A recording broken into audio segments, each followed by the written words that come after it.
Last night, you went where few would dare. You ripped at the earth, sprayed symbols of terror.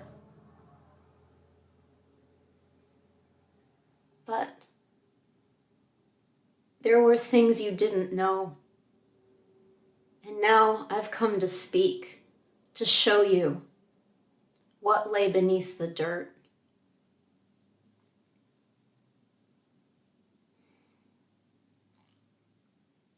My grandmother made chicken soup, stuffed cabbage, chicken salad.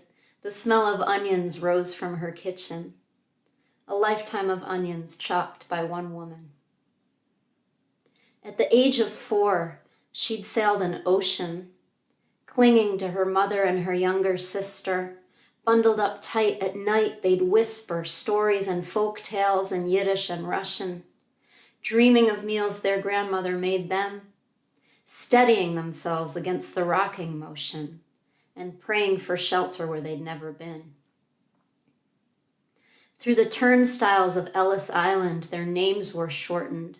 Ferried to Manhattan, a train they boarded, north to Albany and west across the state, to reunite with her father and settle near others who could relate. She learned a new language, the way children do.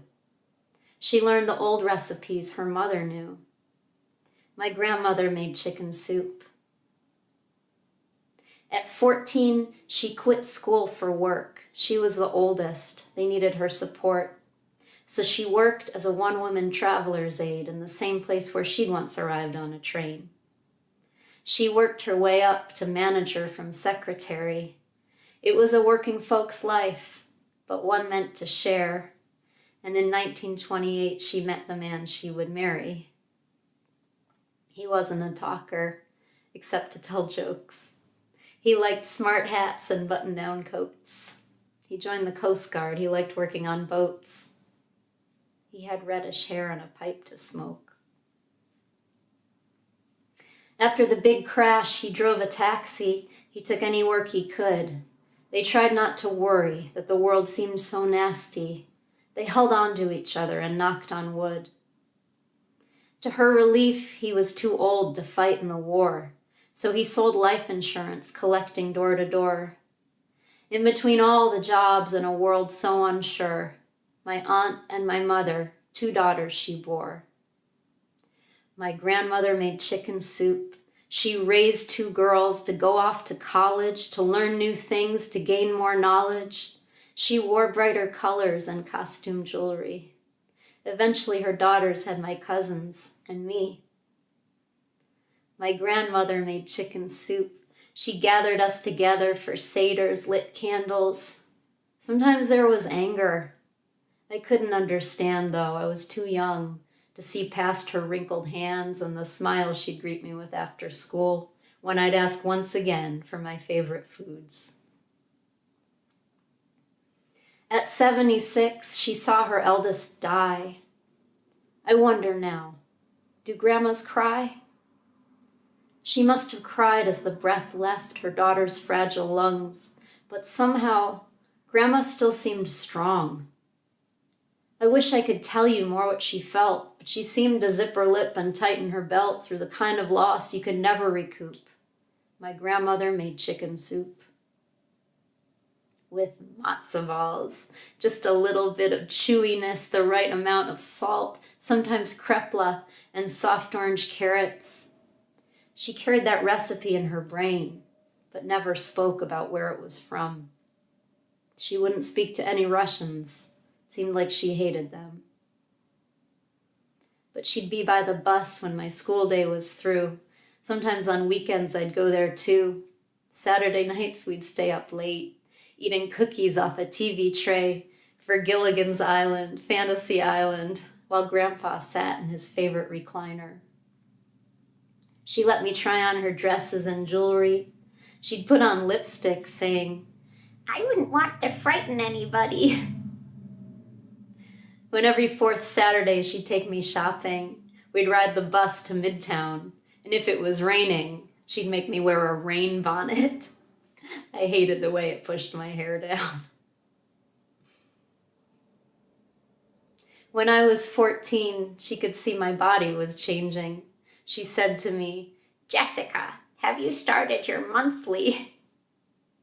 A holdout phrase, a grandmother's phrase, something from older, more restricted days. She asked about boys. She asked about college. She beat me at gin rummy. She had grandmother's knowledge.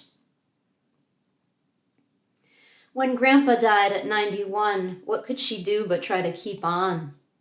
She played bridge with the gals in the Jewish home. When I'd visit her then, she seemed more alone. In those years she was fading away, I wish I had known what she was trying to say. I wish that I'd had more to give. I guess I was too young to understand what it meant to have lived. And when she died at 94, we told stories of her stubbornness. I said at the service I was proud to be one of a long line of stubborn women in my family. I touched the sallow skin on her forehead. It was smooth and cold. I took her hand to hold, hands that had made chicken soup, stuffed cabbage, chicken salad. But although we gathered, she wasn't there then. So, my friend, when you went to her grave last night to act big and brave with your old ghost to fight, when you tarnished the stone my mother chose, the inscription with the carving of a rose, when you spoke to her the way those old Russians did, insulted my grandmother, Betty Cohen Schiff, I'd like to ask what you hope to gain. And if you know that we all share the stain of blood and dirt and chicken soup, we're all travelers here, my friend, even you. But you went in the dark, so you wouldn't have to see those of us who loved her, my family and me. And I suppose it was mutual, because I didn't want to look at you. I didn't want to look at you. But now I know. I have to. You have wounded me. You have tainted my pride. But your hate won't win. And here is why. I am already loved. I am already raised. I have already soaked up my grandmother's gaze. And that's true of so many who ate their grandmother's soup and soul food and curry and rice and beans too. Now tell me, who was your grandmother? Could you tell she loved you? I'm sorry, my friend, but the fear cannot win. Even if 6 million more have to die, me and my family or all of mankind, you will never uncook what has fed us inside. You can shoot it down with your guns and lies, spray it with paint, build your walls, try to hide. But it will still try to reach you. It will still try to teach you.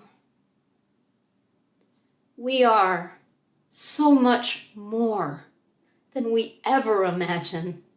And when we are tested, we can choose a better action. She sailed the ocean at the age of 4. She worked with her hands and rarely rested. She worked till her family tasted the truth. And if you come to my table in daylight, I will gladly cook it for you. It's good when you're cold or think your chances are through. The recipe in my brain that I cannot undo. My grandmother made chicken soup.